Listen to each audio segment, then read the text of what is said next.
ಎಲ್ಲರಿಗೂ ನನ್ನ ಯೂಟ್ಯೂಬ್ ಚಾನಲ್ಗೆ ಸ್ವಾಗತ.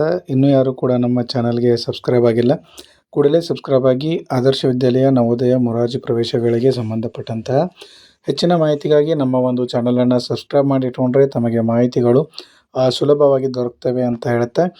ಈಗ ಆಲ್ರೆಡಿ ಏನು ಆದರ್ಶ ವಿದ್ಯಾಲಯ ಪರೀಕ್ಷೆಗಳು ಮತ್ತು 4ನೇ ಸುತ್ತಿನ ಸೀಟು ಹಂಚಿಕೆಯನ್ನು ಕೂಡ ಮುಕ್ತಾಯವಾಗಿದ್ದು, ಮೊರಾರ್ಜಿ ದೇಸಾಯಿ 3ನೇ ಸುತ್ತಿನ ಸೀಟು ಹಂಚಿಕೆ ಬರುವ ಸಾಧ್ಯತೆಗಳಿದೆ. ಆ ಒಂದು ಕಾರಣಕ್ಕೆ ತಾವುಗಳು ಚಾನಲನ್ನು ಸಬ್ಸ್ಕ್ರೈಬ್ ಮಾಡಿ ಇಟ್ಕೊಂಡ್ರೆ ತಮಗೆ ಮಾಹಿತಿಗಳು ಸುಲಭವಾಗಿ ದೊರಕ್ತವೆ. ಅದೇ ರೀತಿಯಾಗಿ ಈ ಒಂದು ವಿಡಿಯೋದಲ್ಲಿ ತಮಗೆ ಏನು ಮಾಹಿತಿಯನ್ನು ನೀಡ್ತಾ ಇದ್ದೇನೆ ಅಂತಂದರೆ, ಈ ಒಂದು ನವೋದಯ ವಿದ್ಯಾಲಯ ಪರೀಕ್ಷೆಯ ಒಂದು ಏನು ಪ್ರಶ್ನೆ ಪತ್ರಿಕೆ ಬದಲಾಗಿದ್ದು ಏನೆಲ್ಲ ಸಿಲೆಬಸ್ ಇರುತ್ತದೆ ಎಂಬುದರ ಬಗ್ಗೆ ನಾನು ಈ ಒಂದು ವಿಡಿಯೋದಲ್ಲಿ ತಮಗೆ ಮಾಹಿತಿಯನ್ನು ನೀಡ್ತಾ ಇದ್ದೇನೆ. ವಿಡಿಯೋವನ್ನು ಸ್ಕಿಪ್ ಮಾಡದೆ ಕಂಪ್ಲೀಟಾಗಿ ನೋಡಿ.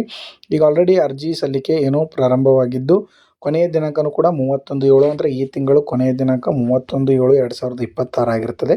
ಆ ಒಂದು ಕಾರಣಕ್ಕೆ ಇನ್ನೂ ಯಾರು ಕೂಡ ಅರ್ಜಿಯನ್ನು ಸಲ್ಲಿಸಿಲ್ಲ. ನವೋದಯ ಶಾಲೆಗಳಿಗೆ ಏನು ನಮ್ಮ ಮಗುವನ್ನು ಪರೀಕ್ಷೆಯನ್ನು ಬರೆಸಲು ಇಚ್ಛಿಸುವವರು ಈ ಒಂದು ಕಾರಣಕ್ಕೆ ಏನು ಮಾಡಿರಿ, 31ರ ಒಳಗಾಗಿ ಅರ್ಜಿಯನ್ನು ಸಲ್ಲಿಸಬಹುದು. ಓಕೆ, ಅದಕ್ಕೆ ಬೇಕಾದಂತಹ ದಾಖಲೆಗಳ ಬಗ್ಗೆ ಮಾಹಿತಿಯನ್ನು ಕೂಡ ನಾನು ನಿಮಗೆ ನೀಡ್ತೇನೆ. ಆ ಒಂದು ಕಾರಣಕ್ಕೆ ವಿಡಿಯೋವನ್ನು ಸ್ಕಿಪ್ ಮಾಡದೆ ಕಂಪ್ಲೀಟಾಗಿ ತಾವುಗಳೆಲ್ಲರೂ ವಿಡಿಯೋವನ್ನು ವಾಚ್ ಮಾಡಿರಿ ಅಂತ ಹೇಳ್ತಾ, ಈಗ ನೀವು ನೋಡೋದು ಪ್ರತಿ ವರ್ಷವೂ ಕೂಡ ಏನು ಸಿಲೆಬಸ್ ಬೇರೆ ರೀತಿಯಾಗಿ ಇರ್ತಿತ್ತು. ಅಂದರೆ ವಿದ್ಯಾರ್ಥಿಗಳು 40 ಅಂಕಗಳಿಗೆ ಏನು ಮಾಡ್ತಿದ್ರು, ಮೆಂಟಲ್ ಎಬಿಲಿಟಿ ಈ ಒಂದು ಪ್ರಶ್ನೆ ಪತ್ರಿಕೆಯನ್ನು ಬಿಡಿಸ್ತಾ ಇದ್ದರು ಮತ್ತು ಅರ್ಥಮೆಟಿಕ್ ಟೆಸ್ಟ್ ಮತ್ತು ಲ್ಯಾಂಗ್ವೇಜ್ ಟೆಸ್ಟ್ ಅವರಿಗೆ ಇರ್ತಾಯಿತ್ತು. ಆದರೆ ಈ ವರ್ಷ ಏನು ಮಾಡಿದ್ದಾರೆ ಅಂತಂದ್ರೆ ಅವರು, ನೀವಿಲ್ಲಿ ನೋಡ್ಬೋದು, ಮೆಂಟಲ್ ಎಬಿಲಿಟಿ ಟೆಸ್ಟ್ ಮತ್ತು ಎನ್ವಿರಾನ್ಮೆಂಟಲ್ ಸ್ಟಡೀಸನ್ನು ಅವರು ಇಟ್ಟಿದ್ದಾರೆ. ಅಂದರೆ ಪರಿಸರ ಅಧ್ಯಯನಕ್ಕೆ ಸಂಬಂಧಪಟ್ಟಂತಹ ಪಠ್ಯಕ್ರಮವನ್ನು ಕೂಡ ಅವರು ಈ ಒಂದು ವರ್ಷ ಈ ಒಂದು ನವೋದಯ ಪ್ರವೇಶಕ್ಕೆ ಏನು ಇನ್ಕ್ಲೂಡ್ ಮಾಡಿದ್ದಾರೆ. ಆ ಒಂದು ಕಾರಣಕ್ಕೆ ಕೆಲವು ವಿದ್ಯಾರ್ಥಿಗಳು ಹಳೆಯ ಪುಸ್ತಕಗಳನ್ನು ತೆಗೆದುಕೊಂಡು ತಾವೆಲ್ಲ ಓದ್ತಾ ಇರ್ತೀರಿ. ಅದರಲ್ಲಿ EVS ಅನ್ನು ಅವರು ಏನು ಮಾಡಿಲ್ಲ, ಸೇರ್ಪಡೆ ಮಾಡಿಲ್ಲ. ಆ ಒಂದು ಕಾರಣಕ್ಕೆ ತಾವುಗಳು ಏನು ಮಾಡಬೇಕಪ್ಪ ಅಂದರೆ, ಆ EVSಗೆ ಸಂಬಂಧಪಟ್ಟ ಅಂದರೆ ಎನ್ವಿರಾನ್ಮೆಂಟಲ್ ಸ್ಟಡೀಸ್ಗೆ ಸಂಬಂಧಪಟ್ಟಂತಹ ಮಾಹಿತಿಗಳನ್ನು ಕೂಡ ತಾವುಗಳು ಸ್ಟಡಿ ಮಾಡಬೇಕಾಗ್ತದೆ.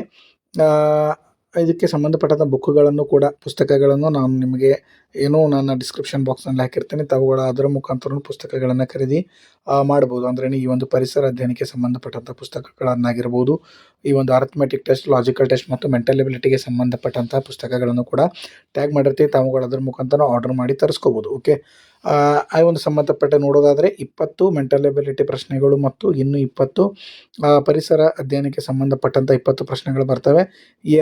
ಎರಡನ್ನು ಸೇರಿಸಿ ಒಟ್ಟು ಅಂಕಗಳು 50 ಮಾರ್ಕ್ಸ್ ಆಗ್ತದೆ. ಓಕೆ, ಅಂದ್ರೇನು, ಪ್ರಶ್ನೆಗಳು 20 ಇರ್ತವೆ, ಅದರ ಅಂಕಗಳು 25 ಇರ್ತವೆ. ಅದಕ್ಕೆ ಸೇರಿಸಿದರೆ ಟೈಮನ್ನು ನೋಡೋದಾದರೆ ಒಟ್ಟು 2 ತಾಸು ಅಂದ್ರೆ 2 ಗಂಟೆಗಳ ಕಾಲ ಈ ಒಂದು ಪರೀಕ್ಷೆ ನಡೀತದೆ.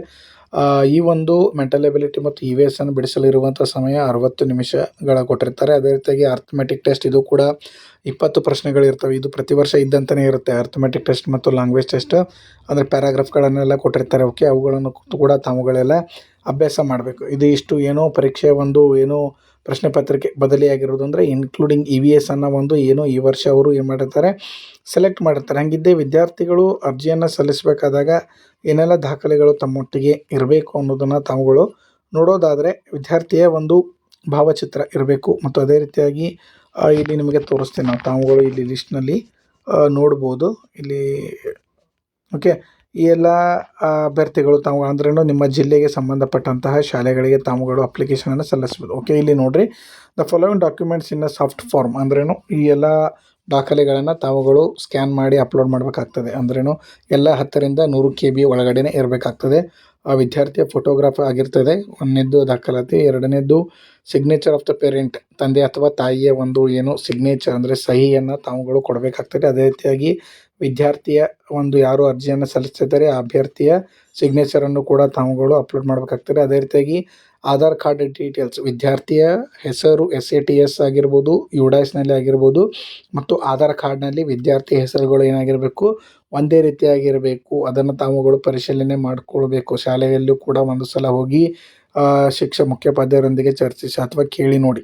ಅಂದರೆ ಆಧಾರ್ ಕಾರ್ಡ್ನಲ್ಲಿ ತಂದೆ ಹೆಸರು ಕೆಲವೊಬ್ಬರದ್ದು ಇರುತ್ತೆ, ಕೆಲವೊಬ್ಬರದ್ದು ಇರೋಂಗಿಲ್ಲ. ಆದರೆ ಅಲ್ಲಿ ಶಾಲೆಯಲ್ಲಿ UDASನಲ್ಲಿ ಅಥವಾ SATSನಲ್ಲಿ ಏನಾಗಿರ್ತದೆ, ಹೆಸರುಗಳು ಅದಲು ಬದಲಾಗಿರ್ತವೆ.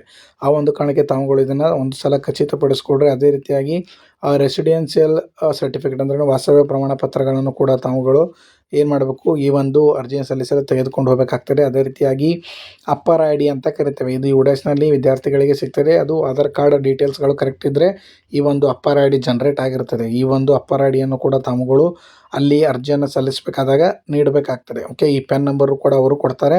ಇನ್ನು ಹಲವಾರು ದಾಖಲಾತಿಗಳನ್ನು ನೀವು ಏನು ಮಾಡಬೇಕು, ಅರ್ಜಿ ಸಲ್ಲಿಸಬೇಕಾದಾಗ ಕೊಡಬೇಕಾಗ್ತದೆ. ಅದು ಕೂಡ 10ರಿಂದ 100 KB ಒಳಗಡೆ ಇರಬೇಕು. ಓಕೆ, ಅದೇ ರೀತಿಯಾಗಿ ನೀವು ಯಾವುದರಲ್ಲೂ ಕೂಡ ನಿಮ್ಮ ಮೊಬೈಲ್ನಲ್ಲೂ ಕೂಡ ಸುಲಭವಾಗಿ ಏನು ಮಾಡ್ಬೋದು, ಅರ್ಜಿಯನ್ನು ಸಲ್ಲಿಸಬಹುದು. ಓಕೆ, ಮೆಂಟಲ್ ಎಬಿಲಿಟಿಗೆ ಸಂಬಂಧಪಟ್ಟಂತಹ ಪ್ರಶ್ನೆ ಪತ್ರಿಕೆಯ ಬಗ್ಗೆ ಮುಂದಿನ ವಿಡಿಯೋದಲ್ಲಿ ನಿಮಗೆ ಮಾಹಿತಿಯನ್ನು ನೀಡ್ತೇನೆ. ಈ ಒಂದು ಮಾಹಿತಿ ತಮಗೆಲ್ಲರಿಗೂ ಉಪಯೋಗ ಆಗಿದೆ ಅಂದ್ಕೊಳ್ತೀನಿ. ಓಕೆ, ಇಲ್ಲಿ ನೋಡಿರಿ ಪಾರ್ಟ್ 2 ಫಿಗರ್ ಸೀರೀಸ್ ಕಂಪ್ಲೀಷನ್ ಅಂತದೆ. ಇದ್ರ ಬಗ್ಗೆ ನಾನು ಮುಂದಿನ ವಿಡಿಯೋದಲ್ಲಿ ಮಾಹಿತಿಯನ್ನು ನೀಡ್ತೇನೆ.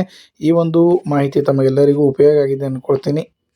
ಈ ಒಂದು ವಿಡಿಯೋ ಯಾರಿಗೆ ಉಪಯೋಗ ಇದೆ ಅಂಥವ್ರಿಗೆ ವಿಡಿಯೋಗಳನ್ನು ಶೇರ್ ಮಾಡಿರಿ ಅಂತ ಹೇಳ್ತಾ ವಿಡಿಯೋವನ್ನು ಸಬ್ಸ್ಕ್ರೈಬ್ ಮಾಡಿ ಇಟ್ಕೊಳ್ರಿ ಚಾನಲನ್ನು. ಇನ್ನೂ ಯಾರು ಕೂಡ ಸಬ್ಸ್ಕ್ರೈಬ್ ಆಗಿಲ್ಲ ಹೆಚ್ಚಿನ ಮಾಹಿತಿಗಳಿಗಾಗಿ. ಓಕೆ, ಈ ವಿಡಿಯೋವನ್ನು ತಾವೆಲ್ಲರೂ ಸ್ಕಿಪ್ ಮಾಡದೆ ಕಂಪ್ಲೀಟಾಗಿ ನೋಡಿದ್ದೀರಿ ಅಂದ್ಕೊಳ್ತೀನಿ. ಮಾಹಿತಿನೂ ಕೂಡ ತಮಗೆಲ್ಲರಿಗೂ ಉಪಯೋಗ ಆಗಿದೆ ಅಂತ ಅಂದ್ಕೊಳ್ತಾ ವಿಡಿಯೋವನ್ನು ತಾವೆಲ್ಲರೂ ಸ್ಕಿಪ್ ಮಾಡದೆ ನೋಡಿದ್ದಕ್ಕೆ ತಮಗೆಲ್ಲರಿಗೂ ಕೂಡ ಧನ್ಯವಾದಗಳು.